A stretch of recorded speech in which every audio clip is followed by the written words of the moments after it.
নমস্কার, welcome to my channel সমরশীল শ্রী শ্রী রাধাকৃষ্ণ গোপাল শ্রীমদ ভগবদ গীতা।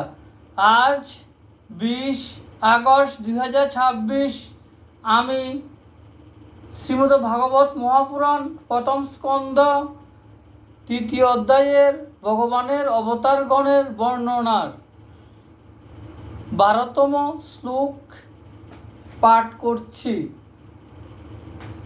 53 পৃষ্ঠার শ্রীমদ ভাগবত মহাপুরাণ কি জয়, শ্রী শ্রী রাধাকৃষ্ণ গোপাল শ্রীমদ ভগবত গীতা কি জয়। রাধে কৃষ্ণ রাধে কৃষ্ণ রাধে কৃষ্ণ। সপ্তমবার রুচি নামক প্রজাপতির পত্নী আকুতির গর্ভে যজ্ঞ নাম নিয়ে তিনি অবতরণ করেছিলেন।